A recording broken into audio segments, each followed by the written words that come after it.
আসসালামু আলাইকুম রহমতুল্লাহি ওবারাকাতু। সম্মানিত ভিউয়ার্স, কেমন আছেন? আশা করি ভালো আছেন আর ভালো থাকেন, এই দোয়া আমি সকলের জন্য কামনা করি। আমি আপনাদের সামনে গুরুত্বপূর্ণ একটা বিষয় নিয়ে উপস্থিত হয়েছি। বিষয়টা খুবই গুরুত্বপূর্ণ। বিষয়টা হলো স্বামী স্ত্রীর ভালোবাসা, মিল মহব্বত ফিরে আসার শক্তিশালী আমল। স্বামী স্ত্রীর ভালোবাসা, মিল মহব্বত ফিরে আসার শক্তিশালী আমল। এই আমলটা খুবই দরকারি, খুবই গুরুত্বপূর্ণ। কারণ আমাদের সমাজের মধ্যে প্রায় ফ্যামিলিতেই, পরিবারের মধ্যেই স্বামী স্ত্রীকে ভালোবাসে না, স্ত্রী স্বামীকে ভালোবাসে না। এই সমস্যাটা প্রায় ফ্যামিলির মধ্যেই আছে। স্ত্রী স্বামীকে ভালোবাসে না, স্বামী স্ত্রীকে ভালোবাসে না। এই জন্যেই এই আমলটা তাদের জন্যই খুবই গুরুত্বপূর্ণ।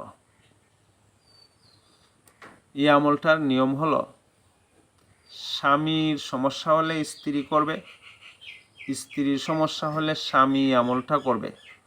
এই আমলটাই শ্বশুর শাশুড়ির সমস্যা হলে স্ত্রী এই আমলটা করবে।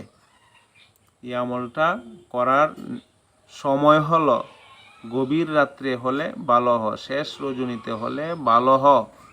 তবে এশার নামাজ বাদ এই আমলটা করতে হবে। এশার নামাজ বাদ এই আমলটা করতে হবে। শেষ রাত্রিতে হলে বেশি ভালো হয়, উপকার হবে।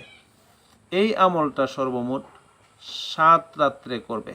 এই আমলটা সর্বমোট 7 রাত্রে করবে। এই আমলটার বিশেষ নিয়ম হলো, প্রথমে 2 রাকাত নফল নামাজ পড়বে মনোযোগ সহকারে, একই নেখলাসের সঙ্গে, বিশ্বাসের সঙ্গে 2টা রাকাত নফল নামাজ পড়বে। এরপর কেবলামুখী হয়ে বসে যাবে, নামাজের সুরতে বসে যাবে। নামাজের সুরতে বসে প্রথমত দুরুদে ইব্রাহিমী পড়বে 3 বার। দুরুদে ইব্রাহিমী পাঠ করবে 3 বার। এরপর বিসমিল্লাহ সহ সূরাতুল কাউসার 7 বার পাঠ করবেন। 7 বার সূরাতুল কাউসার বিসমিল্লাহ সহ পাঠ করবেন। ইয়াকিন বিশ্বাসের সাথে, খুশু খুজুর সাথে, মন লাগায়া মনোযোগ সহকারে এই আমলটা করবে। এরপর আবার 3 বার দুরুদে ইব্রাহিমী পাঠ করবেন।